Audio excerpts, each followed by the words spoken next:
I thank you in advance for all the help, the sterling help that you're going to give me this morning with an issue that I can't unravel. I honestly don't know how to do this. If you were kind enough or daft enough to listen to this program a lot in the period after 2016, then you will know that we became something of a safe haven almost for people who knew what to expect or feared what to expect with regard to Brexit.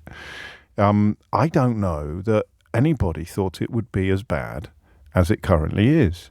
Maybe you did. If you did, you were better than me at this. Seriously. I mean, I remember speaking to people like Kieran, the van driver, who's had a nightmare of it recently, trying to get in and out of the country with various cargoes, just as he knew he would. The first person, I think, to introduce us to the phrase carnet, which we now mostly know the meaning of. But so we successfully, if you like, we owned that territory together, didn't we? Where I don't see the problem is even now I'm conscious of not wanting to upset people who don't deserve to be upset, but where the facts mattered more than the feelings, where those who had experience of and understanding of international trade, particularly with the biggest single market in history, were very, very concerned about what we were doing, partly because it looked daft and partly because the people who ended up in charge of it were, I'm afraid, idiots. That is not a technical term. It's just accurate. It's not an opinion. It's just counting. David Davis, ended up Brexit secretary. All these people who have shamed themselves and ruined elements of this country continue to waltz around with complete impunity. That's one of the things I find most extraordinary about the last few years. Jacob Rees-Mogg gets given a TV show by some billionaire plutocrat who also backed Brexit. And all of the things that they said were going to happen haven't happened. And all of the things that they insisted were not going to happen have happened. It's actually mad. I can feel it 6 minutes after 10. I start talking about this on the rare occasions that I do these days.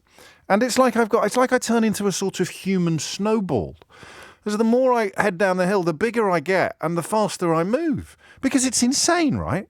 There will be no downside to Brexit, said David Davis. On the day after we leave, we will be in Berlin, striking deals with the Germans, which is literally not allowed under the terms of EU membership. The levels of ignorance that these people deployed, I think it's impossible to exaggerate them. I could even sit here now for 20 minutes running through contenders for what the best illustration is of just how stupid these people were and are. Jacob Rees-Mogg talking about how introducing border checks would be an act of national self-harm. For once, in the spirit of a stopped clock, actually being right, but completely failing to mention or understand that the border checks were essentially being introduced as a direct consequence of the Brexit that he said would make trade easier. And you sort of keep it in abeyance, don't you? You sort of keep it in the fridge, unless it's your livelihood, in which case you're probably going slowly mad. If it's your livelihood, you probably marvel. You're supposed to be getting cross this week about rainbow lanyards being worn by civil servants.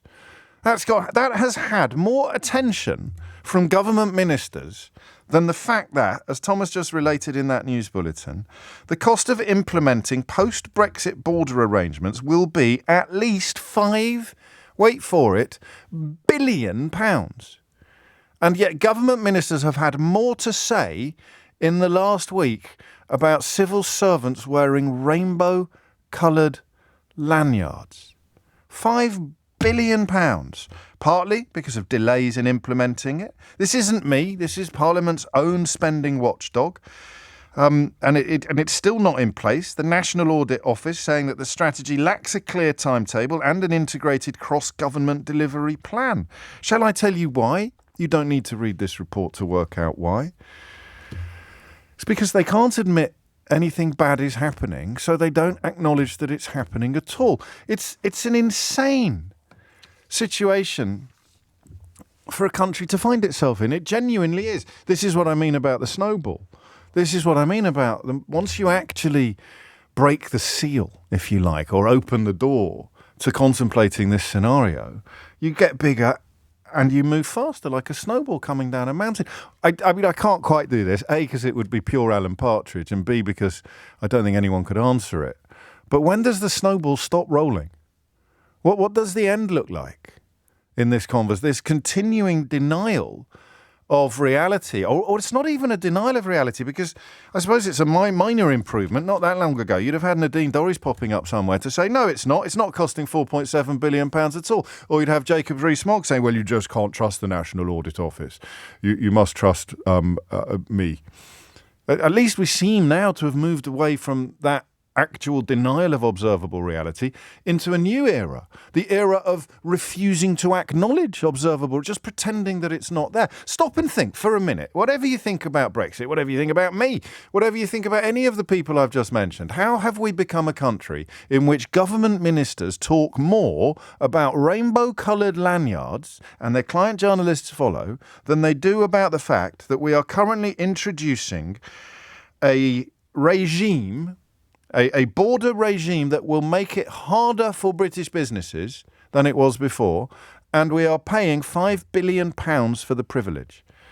I think I could just sit here on a loop and keep repeating that. You could even leave the rainbow lanyards out of it. We, as a country, are in the process of paying at least £5 billion for a border regime that will make it harder for British businesses to do business. Discuss, or rather, riddle me that. Do you know who Jim Ratcliffe is?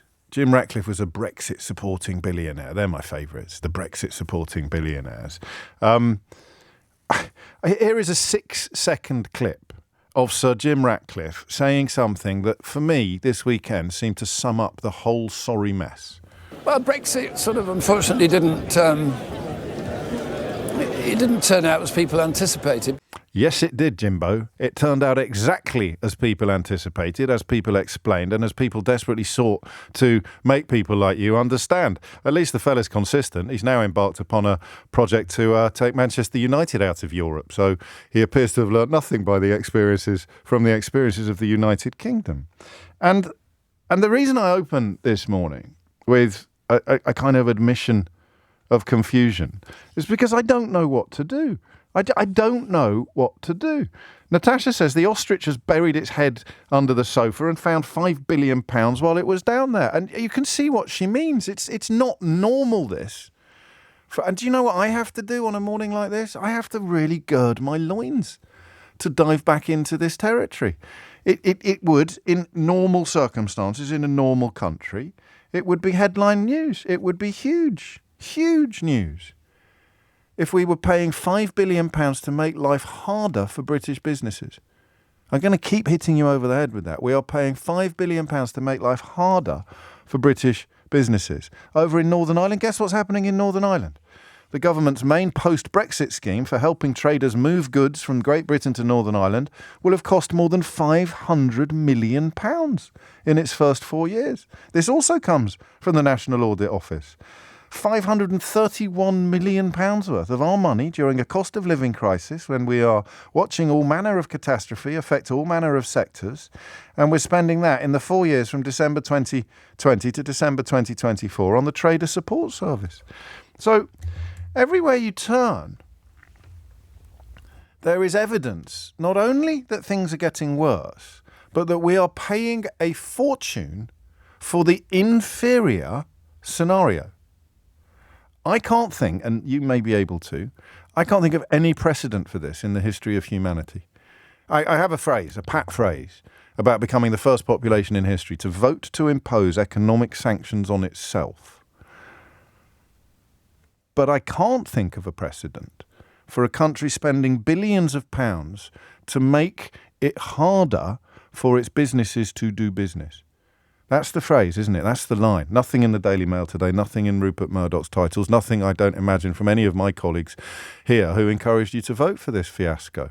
We are spending billions of pounds to make it harder for British businesses to do business. Now, what's the phone in? I haven't got a clue. So some days I think we have to talk about it, but I haven't got a clue what the phone in is. I've got a clue. It might not work.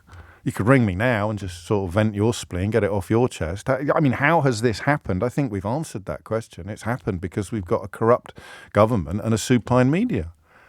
Client journalists who are responsible for selling this to the British public now just pretend none of it is happening. We, as a country, are going to keep saying this until it stops being true. We are spending billions of pounds during a cost of living crisis when our national infrastructure is creaking under the strain, and we are spending billions of pounds to make it harder for British businesses to do business. Where does it end? 0345 6060 973. At what point does the snowball stop rolling? At what point does the elephant in the room demand that we acknowledge its existence? What do you think has to happen before the scale of this catastrophe is acknowledged by either, for example, of the main political parties? Labour not doing a great deal. In fact, I have said to you on a few occasions that I would be tickled pink in a way if it was actually a Tory MP after the next election who started making noises from the back benches about the need for some sort of retrenchment, possibly talking about trying to set up a Swiss-style deal, as it were. So what has to happen before this national catastrophe becomes newsworthy outside of my bulletin with Thomas Watts on this programme, one article in one newspaper, and a tiny little few paragraphs tucked away in the corner of the Northern Irish section of the BBC website? How does this end?